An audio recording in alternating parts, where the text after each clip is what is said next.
Mais um podcast com Nayara Fortaleza, com o apoio de Le Monte Cristo Pousada e o Centro Integrativo de Terapias Integrativas. E o nosso tema de hoje é, olha só, do desencontro ao encontro, papel da arte na saúde mental.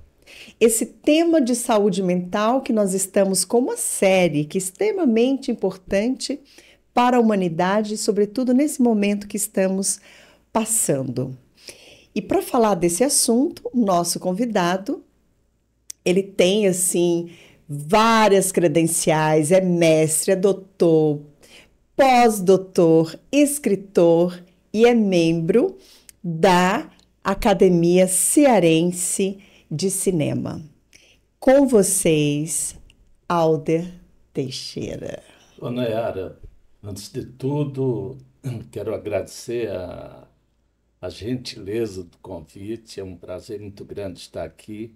Tenho acompanhado sempre que posso o seu trabalho e tenho por você, pelo que você tem feito, uma admiração muito grande. De forma que, de antemão, quero agradecer pelo convite. Me sinto extremamente honrado e feliz de estar com você neste podcast. Ai, que legal, muito bom. E eu quero saber de você sobre esses desencontros ao encontro. Como é que a arte, no seu ponto de vista, esse homem estudado, ela pode ter esse papel tão importante na saúde mental das pessoas e da humanidade como um todo? Me ocorre lembrar, na era do Vinícius de Moraes, né? Quando ele, numa de suas letras maravilhosas, ele diz: a vida é a arte do encontro, embora haja tantos desencontros pela vida. De fato, a arte, uma tendência da crítica especializada hoje, desaprova que os estudiosos contemporâneos procurem identificar na arte funções. Para esses críticos, ou para essa linha de pensamento, a arte valeria por si mesma, não tendo outra razão de ser, senão aquilo que o objeto estético passa para o contemplador. Eu não vou nessa linha, eu pertenço a uma corrente mais tradicional, assumo isso, que professa que a arte tem, sim, inúmeras funções. E seria desapontador que não fosse assim, num mundo marcado por tantas contradições, tantas desigualdades, tantos desencontros. O artista não poderia estar alheio a esses desafios. Portanto, entre as muitas funções da arte, às quais eu haverei de me referir ao longo dessa nossa conversa, a arte tem uma função catártica. Esse adjetivo advindo, obviamente, de um dos pais da filosofia da arte, que é o filósofo Aristóteles. Aristóteles, baseado no que resultava da assistência às grandes tragédias, dos grandes trágicos gregos, ele detectou, examinando o que essa arte representava para os espectadores, que a experiência de acompanhar a tragédia suscitava um tipo de purificação da alma. Então, através do sofrimento representado artisticamente, o público vivenciava como que uma experiência de purificação, libertando-se de seus conflitos mais anímicos, livrando-se dos demônios interiores que todos nós, aqui e além, carregamos. Então, à medida que eu passo por um desafio na vida, seja ele de qualquer natureza, seja eu uma pessoa estudada ou não, a maneira com que eu supero isso, eu dou um novo significado, eu posso transformar a minha dor, o meu sofrimento, a minha experiência em arte. Exatamente isso. E, se você me permite acrescentar, essa função catártica, ela não existe só na perspectiva do espectador. O próprio fazer artístico traz dentro de si um processo de depuração do espírito. Então, através da produção da arte, o artista liberta-se desses conflitos interiores, liberta-se dos demônios interiores a que eu me referi, e como que passa por um processo de aperfeiçoamento do seu espírito. Então, é importante isso, que fique registrado, a função catártica. A exemplo das outras funções, ela não existe só na perspectiva de quem consome a arte, mas de quem a produz também. Principalmente, eu diria. Talvez, ou não. talvez. No caso do poeta, seguramente. Né? E quando eu digo aqui o poeta, eu não estou me circunscrevendo nesta observação aos que escrevem poemas. Mas, Canções. sim, aqueles que, no exercício da arte, estabelecem como projeto de trabalho uma dada poética na construção, quer do seu poema, quer do seu romance, da forma como ele atua no palco, da maneira como ele se define esteticamente como pintor. Essa experiência é, portanto, um processo que está diretamente ligado a essa superação dos desencontros interiores. E tudo isso é poesia. Sem dúvida. Tudo isso é poesia. Seria redutor, reducionista, que nós pensássemos na poesia apenas na perspectiva do texto escrito em versos. Interessante isso que você está falando, porque na sua fala me veio duas lembranças de diálogos com pessoas queridas. Uma delas, a Jo Sestari, que é uma artista, e eu fui numa exposição onde ela tinha quadros, tinha esculturas e um livro com poemas, tudo dela. E eu falei assim, mas quando você fez isso, Jo? Que momentos você fez? E aí ela falou assim, lembra quando eu estava num período difícil, que meu marido estava morando em São Paulo, eu aqui em Fortaleza e tal, que eu não estava muito bem. Foi nesse momento que eu fiz. Eu, caramba! Aí você, eu peguei todo aquele meu lixo, que você chama aí de demônios, né? E transformei nessa beleza. Já se disse que toda canção de liberdade vem do cárcere. Né? E eu prefacei uma certa vez um livro de poemas de uma pessoa que tinha deficiência visual. E eu reproduzi, ecoei essa fala de um poeta francês, evidenciando que, através da sua poesia, ela estava como que enxergando-se a si mesma e enxergando ao outro. O outro. Então, isso é uma maravilha. Essa questão da função catártica é de tal forma prodigiosa, Nayara, que nós temos casos concretos na história da grande literatura. Por exemplo, o Goethe, o grande poeta romântico alemão, ele vivia, e os seus biógrafos evidenciam isso, aqueles que se debruçaram sobre sua vida e sua obra, são quase unânimes, ou eram quase unânimes em afirmar que o Goethe caminhava a passos largos para o suicídio. E por volta da 1774, pouco mais, pouco menos, ele escreve um livro que passa a ser uma referência do surgimento da estética romântica na Alemanha, que é Os Sofrimentos do Jovem Werther. Ao produzir esse romance, que é um romance narrado em primeira pessoa, em forma de diários, ele projetou num procedimento que a gente define como de transposição autobiográfica, ele projetou esses seus desencontros interiores, esses desajustes da alma na personagem do romance.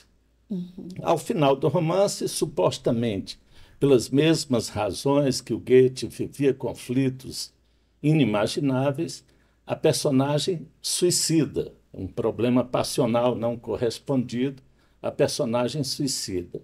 E nessa experiência de, projetando-se na sua personagem, matar-se a si mesmo, ou pelo menos matar o lado tortuoso da sua alma, o Goethe se reencontrou consigo e com a própria sociedade europeia da época, morreu com uma idade avançada, e os biógrafos do Goethe registram que as últimas palavras proferidas por ele constituíam um pedido para que abrissem a janela, para que naquele espaço entrasse mais luz. Olha Isso é uma isso. prova comovente dessa função catártica a que eu estou me A referindo. arte salvou.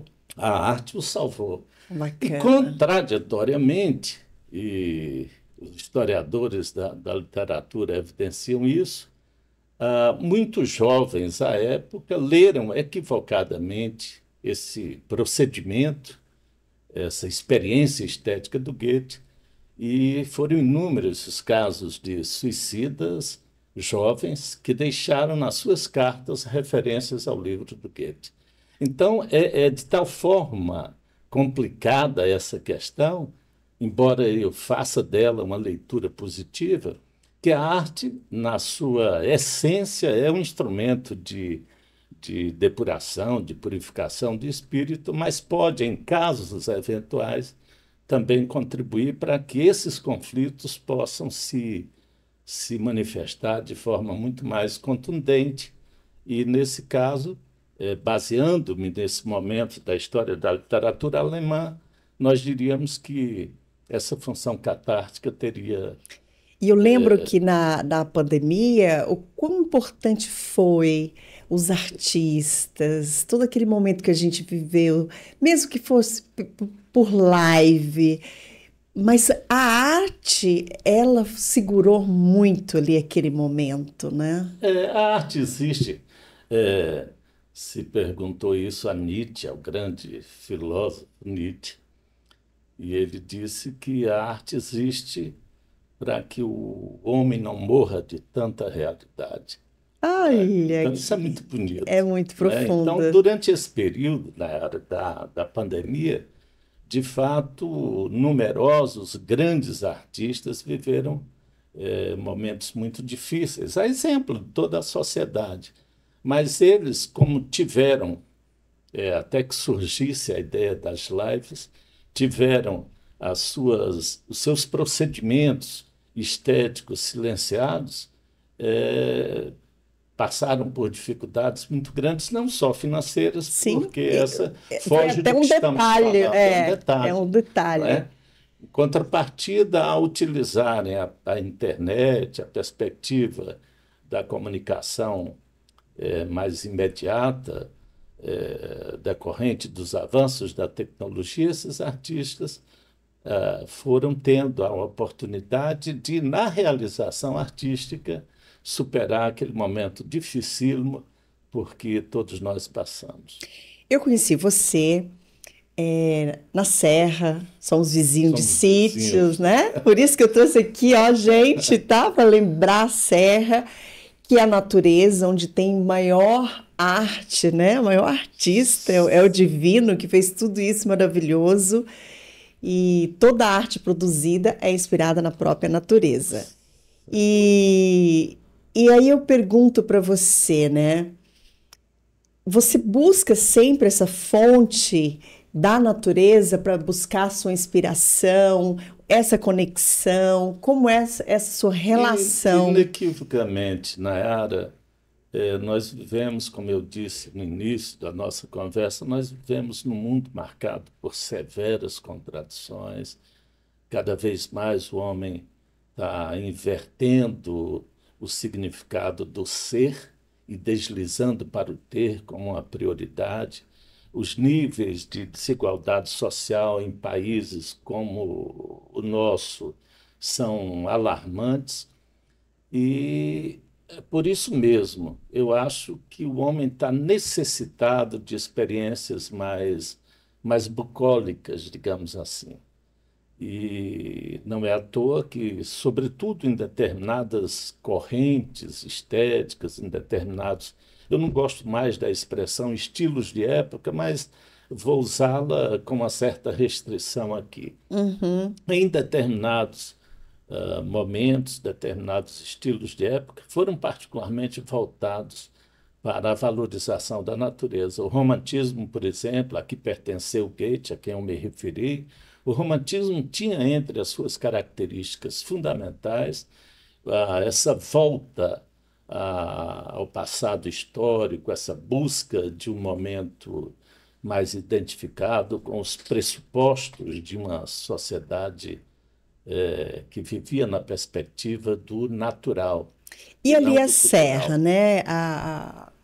O maciço de Baturité foi fonte assim para você escrever dos seus 10 livros? São 10 livros, né? Eu tenho 10 livros, 6 produzidos individualmente e 4 com parceria. Entre essas parcerias, uma de que eu positivamente me regozijo muito, que foi com a minha filha, a Carolina Araújo Teixeira, que é uma belíssima arquiteta, embora tenha se afastado das lides profissionais por uma época, em razão das filhas que nasceram, são 3, vêm para uma quarta filha, ou filho, ainda não se sabe. Pois bem, a Carolina, que é uma arquiteta de muita sensibilidade, que tem uma percepção assim estética muito aguçada, ela fez comigo esse livro que até serviu de apoio para a divulgação desse Sim. podcast, que é o livro Arte da Estéticas e Outras Questões. E o que é curioso, esse livro surgiu das minhas experiências como professor, fui professor do campo artístico por volta de 35, 36 anos, e tomando por base as minhas vivências com a O clientela. seu mestrado foi em? O meu mestrado foi em letras com a pesquisa em Carlos Drummond de Andrade. Eu analisei a época, essa pesquisa saiu inclusive em livro, eu analisei o que eu defino na pesquisa como componentes dramáticos da poética de Carlos Drummond de Andrade. Uhum. Se todo poeta é, em alguma medida, um ser dramático, mas em Drummond isso tem uma visibilidade muito grande. Uhum. Pois bem, lá produzi, portanto, alguns trabalhos, entre eles o meu primeiro romance, que é intitulado, curiosamente, como Quase Romance, foi um livro que nasceu lá na Serra, naquele E por que esse cantinho. título? Eu achei tão curioso. Quase romance. Um romance que tem como título Quase Romance. Como é isso? Como surgiu isso? Eu tenho sido aqui, além, muito indagado sobre isso. O meu querido amigo Cláudio Arcanjo, que é prefaciador do livro, até me adverte e diz, não, é mais que um romance. E ele sempre, a boca pequena, me criticou por ter usado esse título. Mas é que era a minha primeira experiência na ficção. Eu tinha inúmeros trabalhos publicados, mas sempre na perspectiva da análise do texto dramático, na perspectiva da análise do texto literário e na perspectiva da análise do texto cinematográfico. E, é evidente, tinha um livro que eu até publiquei muito canhestramente, foi feito assim de uma forma muito rudimentar, que é um livro em que eu produzo contos, inúmeros contos, todos eles voltados para esses grandes conflitos existenciais, sobretudo na relação amorosa, o que é curioso. Mas não teve esse trabalho a pretensão de constituir um livro assim, Uhum. falando com muita clareza. Então, a minha experiência na ficção era muito elementar. E eu fui atrevidamente assim me lançar no território da narrativa mais extensa. E nesse desencontro, nesse livro aí, qual foi o teu grande encontro com esse livro? É, é, Nesse seu primeiro, né? sim, nos contos, né, que são contos, Isso. na sua totalidade, voltados para os conflitos do relacionamento amoroso, etc. E tal. É que eu acho, Nayara, que sem desmerecer os demais grandes conflitos existenciais, mas eu acho que os conflitos que dizem respeito à relação do homem com o outro ser, e aqui eu, para não ser, eu detesto a expressão, mas vou usá-la para não ser politicamente incorreto, eu não estabeleço, não é a relação do homem com a mulher ou da mulher com o homem, é a relação de um ser com outro ser, Ah, tá, mas aí você né? está falando do, E do amor dos romântico. desenlaces, não só dos conflitos que rotineiramente ocorrem e que podem ter proporções pequenas ou muito grandes, mas na perspectiva do desenlace. Eu Uhum. sou meio dostoievskiano nesse sentido, ou para trazer para o território da cinematografia, eu sou mesmo meio bergmaniano, né? O Bergman, ah, grandes trabalhos do Bergman tinham como objetivo exatamente uma reflexão em torno da dor, do sofrimento que decorre dos desencontros amorosos. No romance já esse tema é recorrente, mas é um romance que dialoga estreitamente com a obra-prima da literatura brasileira, que é o Dom Casmurro, do Machado de Assis. A exemplo do que fez Machado de Assis, na grandiosidade do seu talento, eu, como escritor pequeno, tentei fazer e espero ter conseguido. Eu discuti também a questão do ciúme, não é, a exemplo do Dom Casmurro, um romance sobre o adultério, sobre a traição, mas é um romance sobre a dúvida, é um romance sobre a Ah, intranquilidade do amor supostamente não correspondido. mas essa dúvida é se foi traído ou se o outro realmente me ama? Não, no caso do Dom Casmurro, que ecoa no meu livro, é nítida a influência que eu recebi desse romance, é um atrevimento, né? Reconheço. Você beber nas fontes do Machado de Assis, um escritor grandiosíssimo, é na perspectiva do adultério mesmo. Né? Literal. Por... No Dom Casmurro, me perdoe, Sim, Nara, eu sim, cortei sim. sua palavra, na perspectiva do Dom Casmurro, que eu acho, como disse, a obra-prima da literatura brasileira de todos os tempos, se leu e se ensinou a leitura do Dom Casmurro, não raramente com muita infelicidade, de forma muito equivocada. Eu mesmo, lá em nível do que chamávamos à época de segundo grau, que era o É, atual ensino éramos médio, obrigados a ler, era uma pois é, se pressão, tinha que e já com interpretar. essa indicação equivocada, olha, leiam um romance que fala de um adultério. Não é um romance sobre adultério, um Dom Casmurro é um romance sobre o ciúme. Nisso é. Então, é por isso a minha pergunta, né? A grande questão, a grande dor é eu fui traído ou eu realmente não fui amado? Entende? A pergunta é desafiadora, sobretudo sem nenhum live de cunho machista. Até onde eu sei, nunca tive essa experiência nas minhas relações amorosas, mas na perspectiva da arte, e no caso a que me refiro ao Dom Casmurro, essa dor é muito mais em função da hipótese do adultério, né? E é o caso, o Machado dialoga estreitamente com o Otelo do Shakespeare, né? Que, aliás, está sendo levado E esse agora. assunto, assim, sempre me pareceu que o adultério sempre doeu mais no masculino do que no feminino. Isso na literatura, na vida real, desde sempre, desde Shakespeare até aqui. Como é a tua visão em relação a isso? Não, eu acho que A mulher lida a melhor mulher com lida isso? melhor, não só com a desilusão amorosa. Ela se Eu acho que ela refaz? se reconstrói, ela administra melhor os seus deslizes ou os Esse deslizes encontro que pessoal? repercutem na vida dela. Eu acho que a mulher tem esse componente mais racional nas horas difíceis, Sim, né? O homem não, e até é evidente que eh, podereis estar sendo, no instante que me escutam dizer isso, está sendo criticado por homens que pensam a sociedade numa perspectiva mais fálica, falocêntrica, digamos assim, né?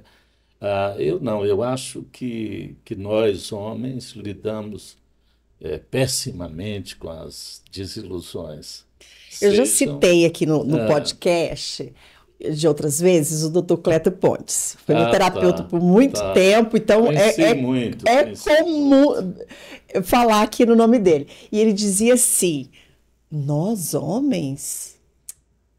Vou te contar a história, como foi que ele respondeu, nós homens. Foi assim.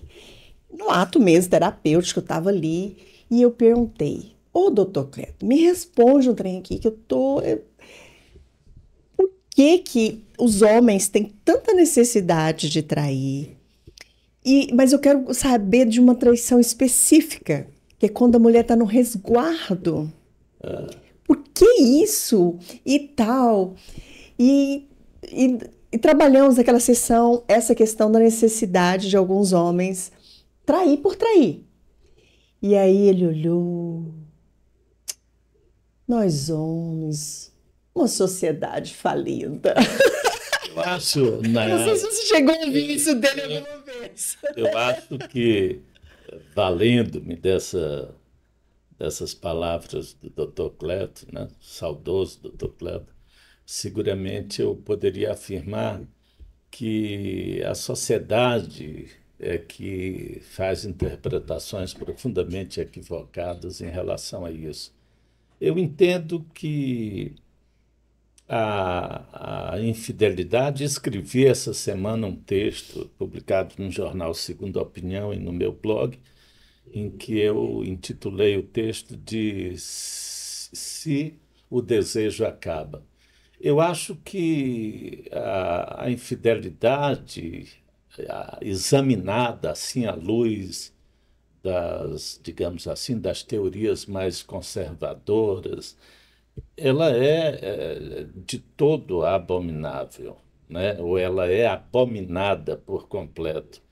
Mas se nós adentrarmos no campo da filosofia, e sobretudo no campo da sociologia contemporânea, e se nos valermos, que é o objeto, é a matéria do nosso podcast hoje, nos valermos dos registros que são feitos na grande arte sobre os triângulos amorosos, nós vamos entender que a traição é muito mais que isso que está rotulado na perspectiva de uma sociedade machista e conservadora que bebeu nas fontes do patriarcalismo. A, a infidelidade pode, em alguns casos, e eu estou me valendo sempre da literatura, da Uhum. arte, quero deixar evidenciado isso. Eu acho que ela é uma decorrência das próprias instabilidades existenciais Desses desencontros desses pessoais. desencontros pessoais que se refletem, evidentemente, na vida Essa saúde prática mental que não de está todos nós. organizada. E aí eu. Sim. No Então, caso do Dom Casmurro, curioso, uhum. pelo que estamos falando, há leituras que são absolutamente distantes daquilo que o senso comum tentou compreender a partir da leitura do livro. Há, eu me lembro aqui do Milor Fernandes, por exemplo, um dos gênios da arte brasileira, um artista grandioso e que tinha uma densidade intelectual muito grande, que transitava bem pelo território da teoria freudiana, enfim, ou lacaniana, para ser Uhum. mais preciso. Ele dizia que o Bentinho é que, na realidade, estava apaixonado pelo Escobar. Se havia adultério ali, embora não materializado nas relações corporais, era do Bentinho em relação a Escobar. A Capitolina que estaria sendo traída. E o que é curioso, há um livro do Amício. Ou seja, uma leitura mais moderna, né? Sim, sim, sim.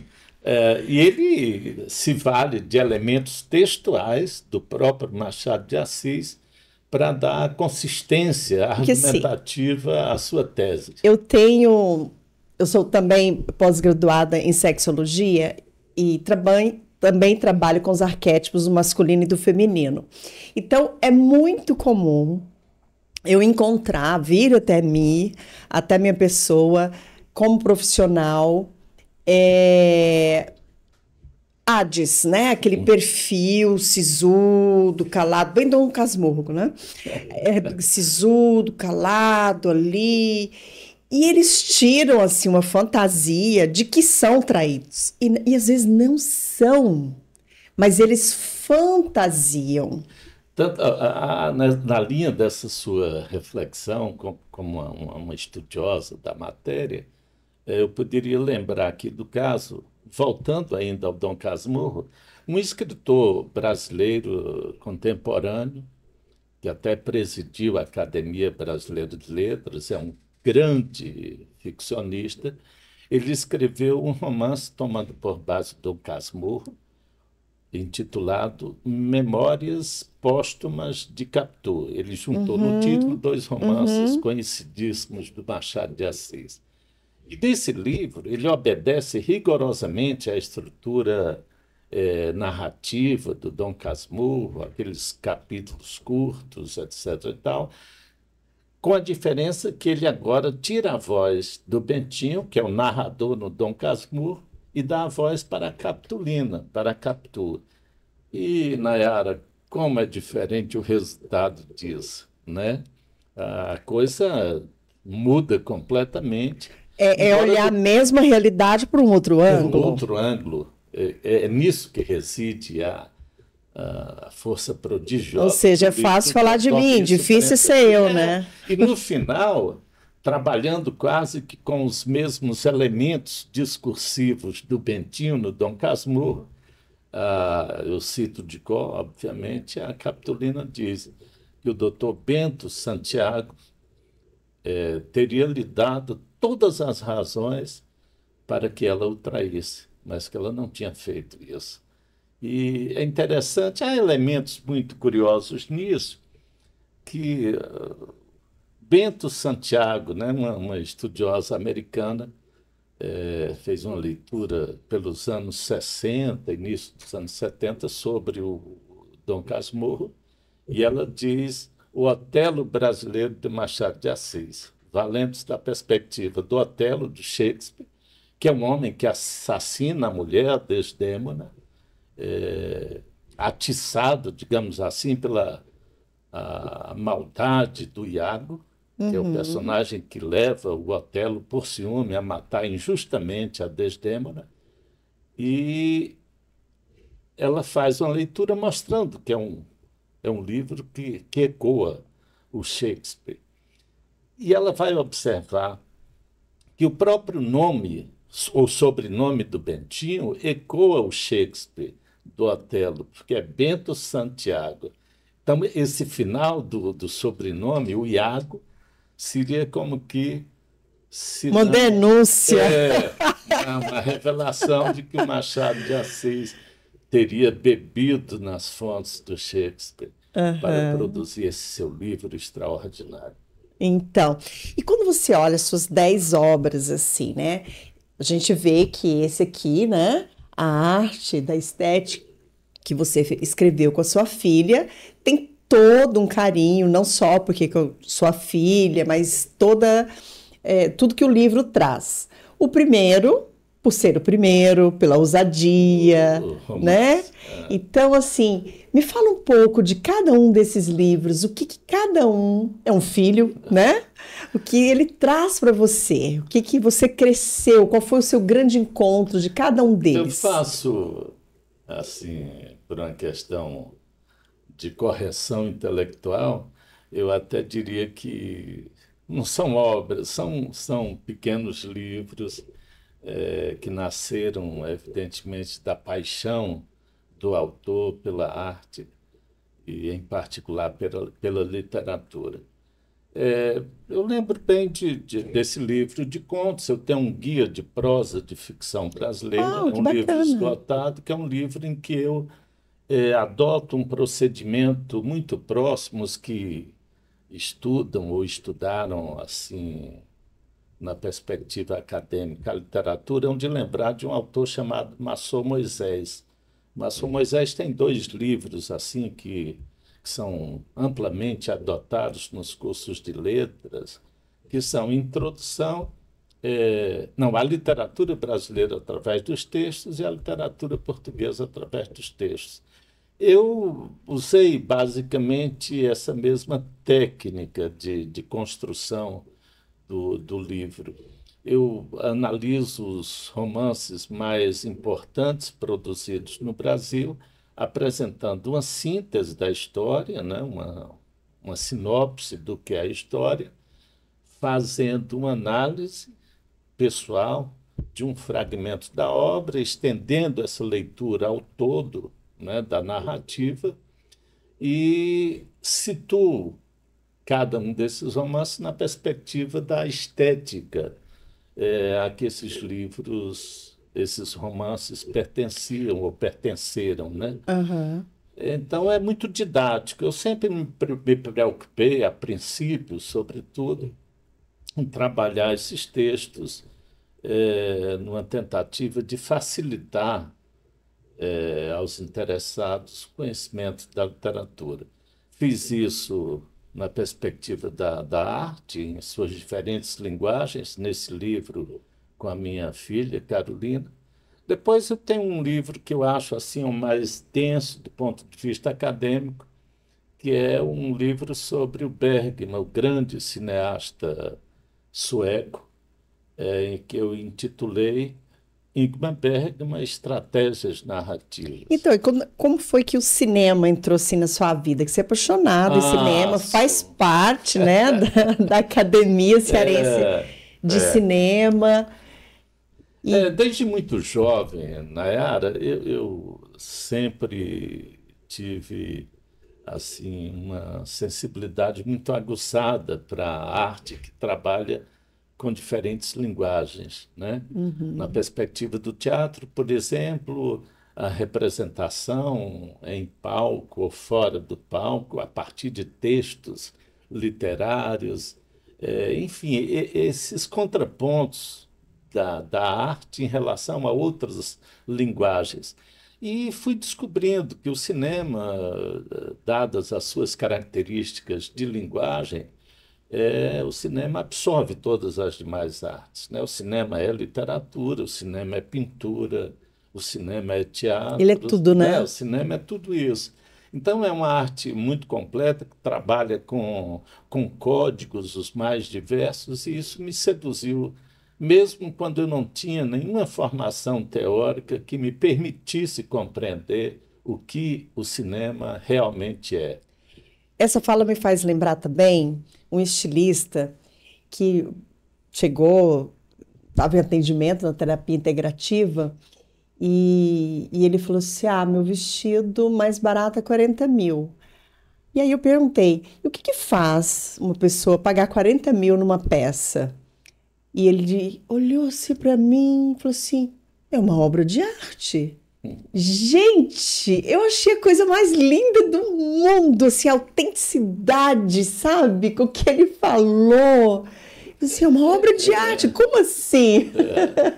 E isso é muito interessante.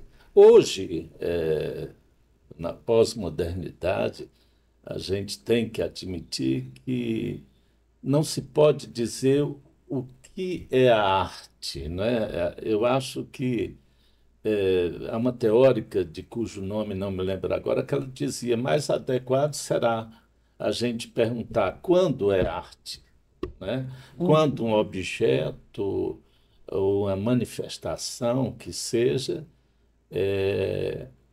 assume as características de um objeto estético, né? Uhum. Quando que simples rabiscos feitos numa parede pode Mas resultar existe uma teoria do que é artesanato, do que é arte, do muito que... preconceituosa, por sinal, Então, foi o que eu né? A senti. diferença básica, tradicional, é que a arte ela não se repete, né? Cada obra de arte ela tem Hum, uma singularidade, ou ela é um objeto unitário. Ao passo tá. que o artesanato é uma obra que se coaduna com as Pronto. técnicas da reprodutibilidade, né? Tá. Então, o indivíduo está fazendo lá o seu santinho, ele pode até estar pensando no jogo do Flamengo, ele pode até olhando a garota que vai passar, ou ele pode estar dialogando assuntos estranhos ao que ele está fazendo, mas a sua técnica Uhum. de reprodução é de tal forma mecânica que ele vai reproduzir em outras peças. Então, aquele santinho vai ser Tá. muito. E aí isso é um Isso artesanato. dentro de uma leitura mais conservadora, mais Tá. tradicional. E- A arte não, porque a arte Uhum. pressupõe a experiência espiritual na realização do objeto. Tá? Uhum. Nesse sentido, eu me valho do grande Hegel, né? Que para mim produziu um dos livros fundamentais no campo da filosofia da arte, que é o curso de estética, ou cursos de estética, onde ele vai objetivamente afirmar que a beleza da arte é superior à beleza da natureza. E ele diz por quê? A beleza da Da arte é arte, superior à a beleza beleza da da natureza. natureza. Como é que ele Porque a explica beleza isso? da arte nasce do espírito do homem, Sim, certo? Nasce do sim. espírito do homem.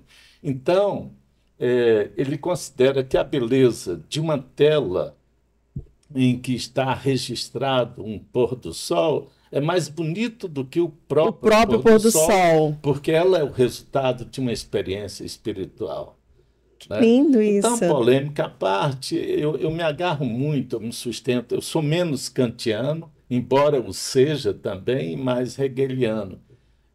O Kant, por exemplo, defende sempre a experiência estética como uma experiência de subjetivação, Então, né? se eu quero transformar minha vida nos pequenos detalhes em arte, para que eu possa ter uma saúde mental, para que eu estou num desencontro, estou com um problema, estou com uma dor, tenho algo para superar aqui. Para que eu transforme esse desencontro, esse conflito, em um encontro interno, é só eu fazer tudo com arte. Sim, eu acho que se aplica bem. Embora, voltando a Hegel, o Hegel professa, e professa de forma convincente, que nós podemos discutir a beleza na arte porque há no produto, no objeto estético, elementos que justificam a minha avaliação em relação a ele. Essa é uma perspectiva hegeliana. Voltando à sua reflexão, que eu acho bastante oportuna, eu diria o seguinte: que é preconceituoso a gente não aceitar aquilo que é produzido pelo homem, evidentemente pela mulher, Pelo ser também humano. pelo ser humano, que significa uma experiência de exteriorização de suas emoções mais íntimas, mais profundas. Dizer que não é arte, porque esse ser não foi capaz de tecnicamente realizar uma matéria que se considere realmente bela ou realmente bem realizada, eu acho que é preconceituoso. Então, eu prefiro dizer que a expressão interior, através do elemento plástico, do elemento estético, é sempre obra de arte.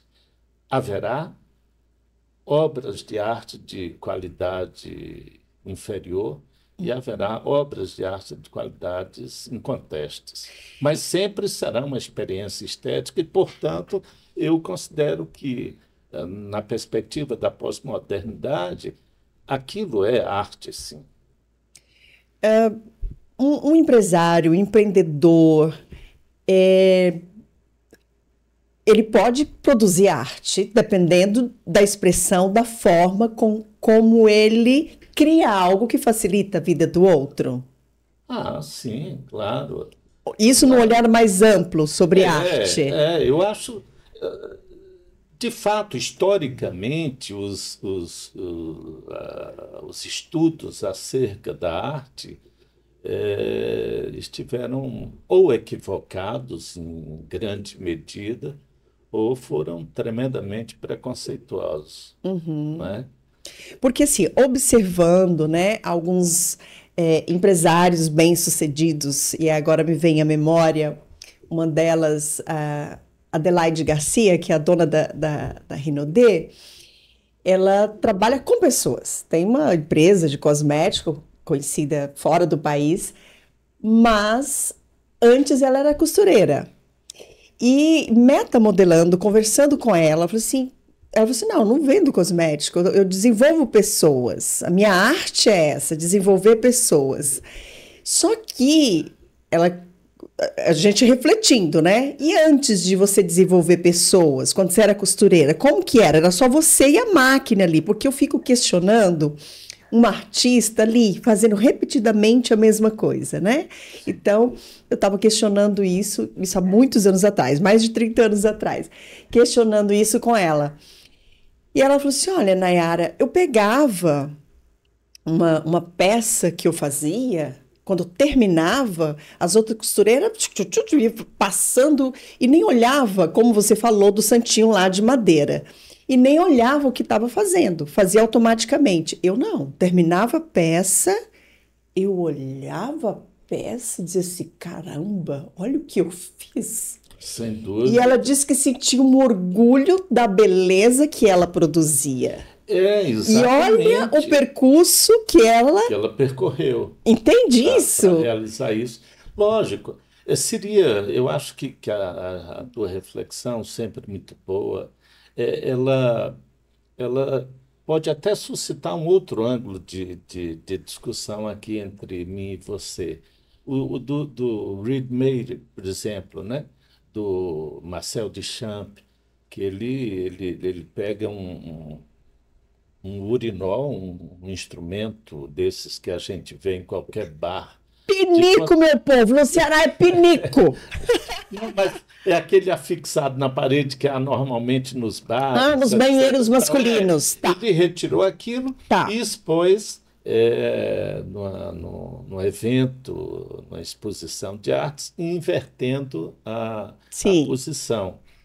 E essa obra aparece nos grandes livros de história da arte moderna, né? Uhum. E, obviamente, suscita isso uma discussão, um debate muito grande. Agora, o que é o ready-made? Exatamente a utilização daquilo que já existe numa perspectiva de expressividade que anteriormente esse objeto não tinha, não é? Uhum. Tá certo? Quando ele colocou aquele vaso sanitário numa parede, numa exposição de arte, aquilo não era mais um objeto utilitário, mas aquilo era Não era urinol, exatamente. era algo Aquilo reflexivo era uma peça para o reflexiva. meu encontro. Exatamente. E que suscitava, né, novas interpretações, Novo. né? Isso é que torna a arte interessante. É esse o ponto, É né? esse o É ponto. esse o Então, ponto. então nós temos por obrigação para a gente vivenciar assim com competência e com inteireza a vida artística, nós temos que nos desnudar desses preconceitos, desses Eu acho que tabus. foi até você que enviou para mim um, um post de que os médicos suíços indicam Ah, sim, visita a sim, museus para sim. que a pessoa fique bem. Exatamente, voltando ao nosso Ao tema aqui, nosso não é? Não tema. só na Suíça, mas particularmente na Suíça. Agora, recentemente, se faz isso, mas já se fez e continua se fazendo na França, nos Estados Unidos, na Inglaterra.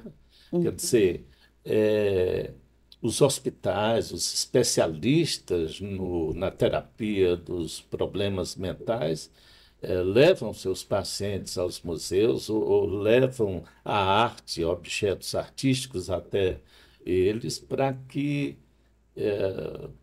a Essa a provocação, né? experiência estética, né, Uhum. desencadeie emoções saudáveis naquele ser que atravessa um momento tormentoso, né?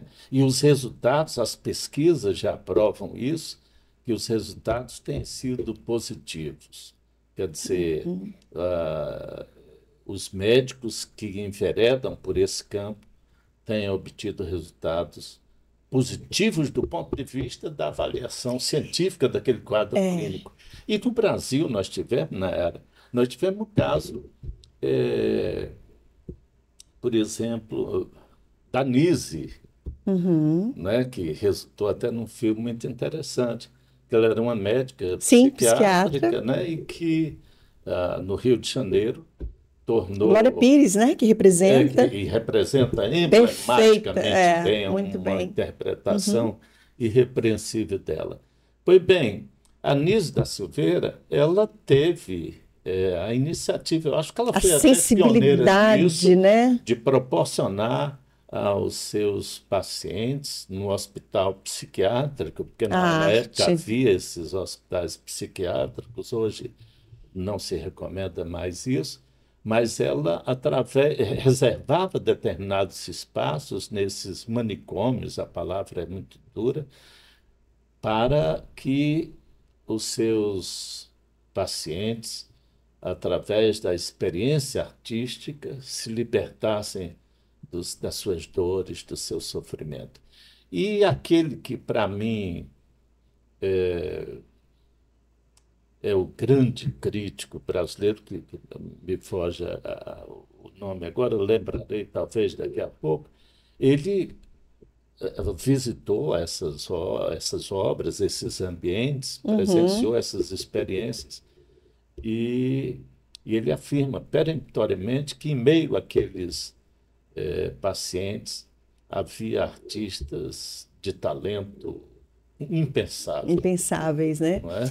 E assim, e não desistirmos, né, de abrir um novo museu, uma nova exposição, e mesmo que o público, a população ainda não entenda, não valorize, mas levar. O Mário Pedrosa, me ocorre o nome agora. Exato. Porque eu lembro assim que né, foi inaugurado Dragão do Mar e tal, e aí tinha aquelas visitas e tal, e íamos. E aí um rapaz virou e falou assim: ô besteira.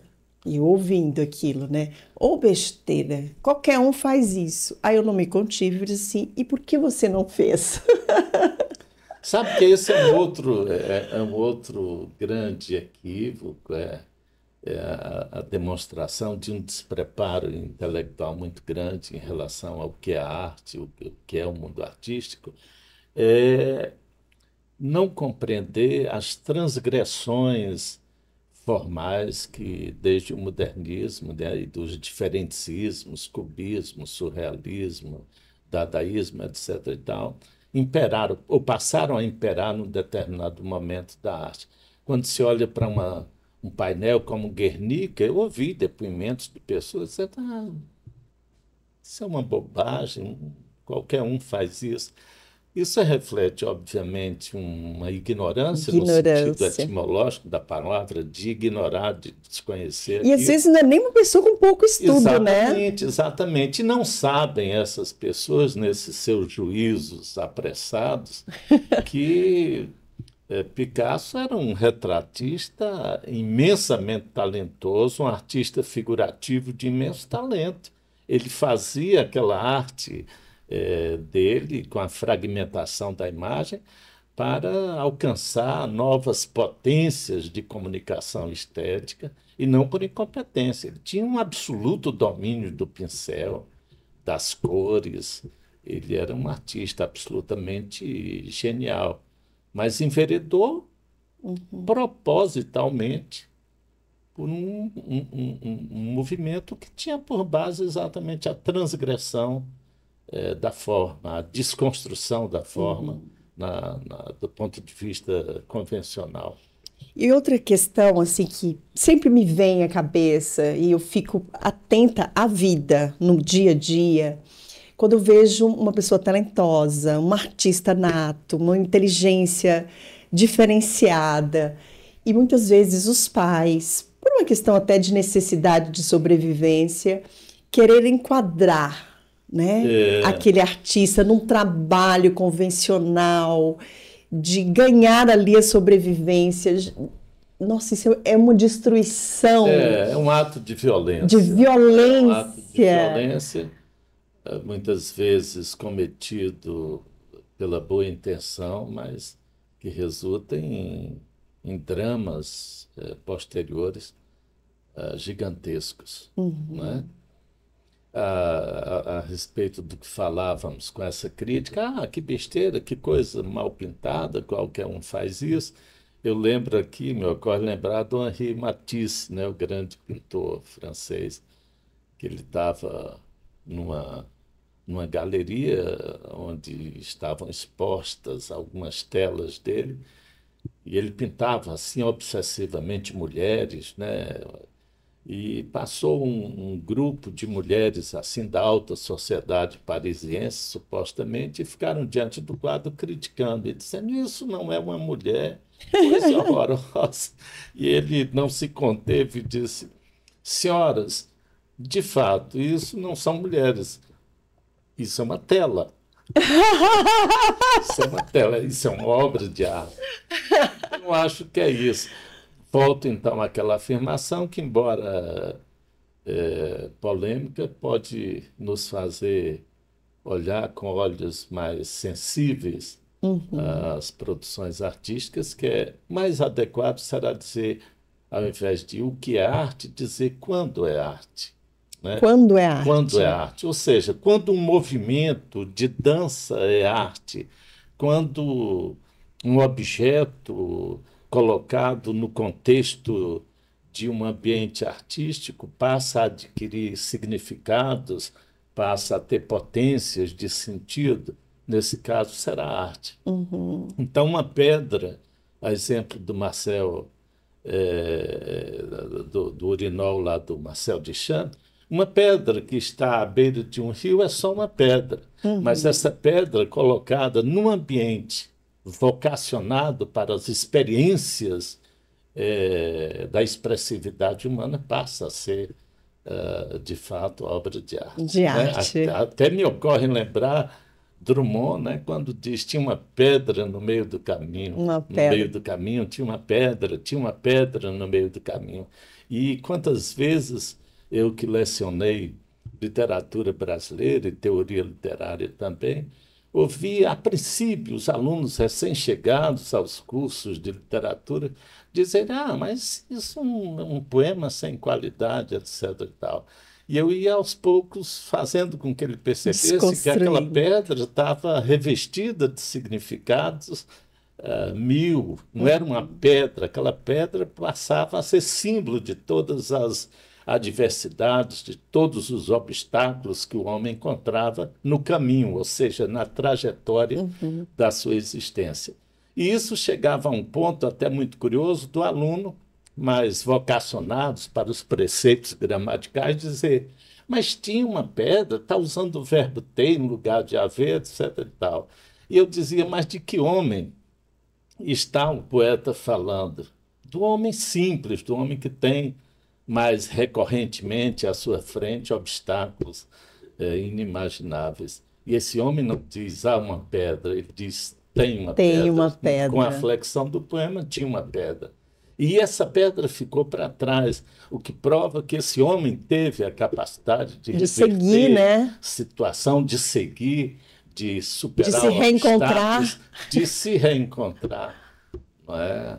Poeticamente. Isso é muito bom. Então, eu posso dizer que se eu entendo que toda a diversidade, tudo que a vida me coloca, todo esse desencontro que às vezes causa dor, eu transformo isso em arte, fica mais fácil o encontro? Sem nenhuma dúvida. Eu não sendo um profissional da, da psicologia, por exemplo, até sou ousado em afirmar que sim, né? Você tem um domínio muito maior dessa matéria. Mas, sem dúvida, eu acho que, a exemplo do que fez a Nise da Silveira no Hospital Psiquiátrico no Rio de Janeiro, nós podemos fazer a cada instante, A né? cada instante. Pessoas com as quais convivemos e que, como todos nós, atravessam aqui além experiências dolorosas, difíceis, que se desencontram, podem, através da experiência artística, encontrar caminhos, alternativas de ação para esses problemas. Eu acredito piamente Piamente nisso. nisso, né? E não vai aqui só E hoje já sobre... tem arte e terapia, Pois inclusive, é, né? terapia, sem De dúvida. tanto que isso cresceu, né? Essa questão E cresceu. eu acredito, há pouco eu dizia que sou muito dostoiévskiano, o Dostoiévski, mais de um romance dele, a personagem diz: a beleza salvará o mundo.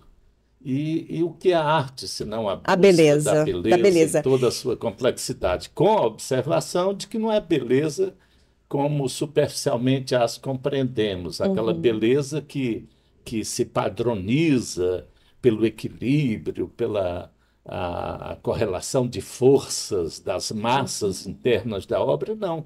O feio na arte é bonito É também, lindo! Eu aprendi né? isso, sabe com quem? O feio na arte é Eu bonito aprendi isso, também. que não existe nada feio, porque o feio na arte é belo. Exatamente. Eu aprendi isso, sabe com quem? Exatamente. Com o Vando Figueiredo.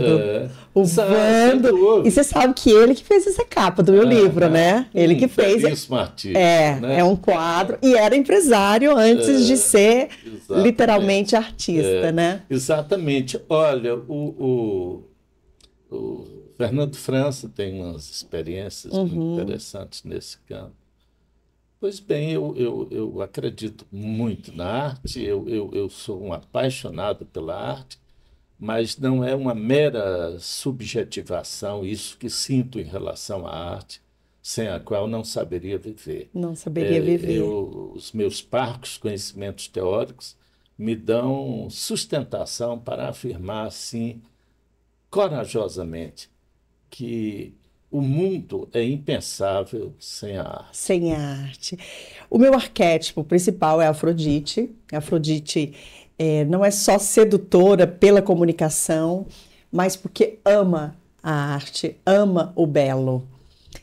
E o mundo é mais colorido pela arte, pela beleza, pelos detalhes.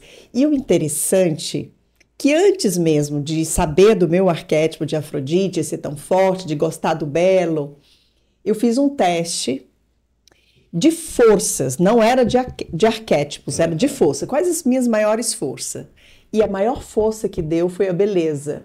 E na época que eu fiz, quase 20 anos atrás, eu fiquei assim, toda constrangida. Ai, meu Deus, será que alguém vai ver, vai me julgar, vai achar que é supérfluo? Meu Deus, porque a maior força era a beleza. E aí o professor falou assim, a sua força? Eu, beleza. Ele, tenha orgulho. Tenha orgulho. Me traz aí um exemplo que você gosta do belo. Eu falei assim, bem simples. Ele falou assim, doméstico. Me traz um exemplo doméstico. E eu falei assim, olha, eu gosto muito de uma mesa posta. Então, quando eu dividi apartamento na época da faculdade com as minhas colegas, elas queriam colocar panela em cima da mesa. E eu dizia, não. E eu colocava a mesa. Ela disse, então você vai lavar tudo isso. Eu disse, lavo, mas é importante aquela mesa posta. E eu entendo agora, depois da sua fala, que era arte, porque ela nunca era igual, viu? Sempre mudava alguma coisa. E agora cabe o elogio, né, de que você é uma pessoa que lida muito bem com os elementos. Estávamos aqui, eu posso fazer esse comentário, né, extra podcast, ao chegar aqui, a preocupação da Nayara em dispor os objetos, os adereços em seus lugares aqui no estúdio, me chamaram muito a atenção. Aliás, eu já tinha percebido isso, Com porque convivência lá na estudando Serra. amigos lá na Serra, ela tem uma sensibilidade estética extraordinária. Me faz lembrar, por exemplo, me permita fazer uma homenagem aqui a Inês Fiuza, é uma pessoa com quem eu Oh! convivi tão estreitamente, que foi uma mulher muito marcante na minha vida, uma amizade de que me orgulho muito, com quem Recentemente, eu tive o privilégio de entrevistar o Eduardo Fiuza, o filho dela, ah, lá na pousada, num quadro que eu tenho, que chama Na Cama com Nayara. Tá lá nos meus stories, que destaque, legal, viu? que legal. É uma família de grandes artistas, né? Então a Dona Inês, ela me impressionava como ela tinha assim uma percepção estética tão aguçada. Fez Ela história, né? fez, Fez fez história, e história foi uma mulher que contribuiu muito para o desenvolvimento da da arte arte no no Ceará, Ceará. sobremaneira os artistas de Olha, uma eu dada posso geração para dizer que cá. isso cabe só um podcast só de Inês Fiuza. Topa o desafio lá na Ah, frente? sim, eu talvez não tenha a envergadura para Ah, mas aí isso, tem tempo para mas é uma estudar e ir pessoa atrás.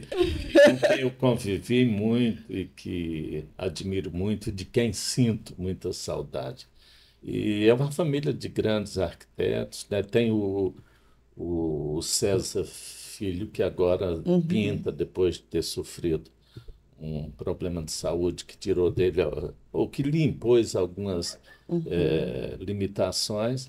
Ele saiu do campo da arquitetura, da ambientação, onde era um craque, e hoje está pintando e a qualidade do seu trabalho tem crescido a olhos vistos, e é hoje um artista que merece o nosso Eu passaria a respeito, o nosso tarde aqui com aplauso. você, mas precisamos encerrar.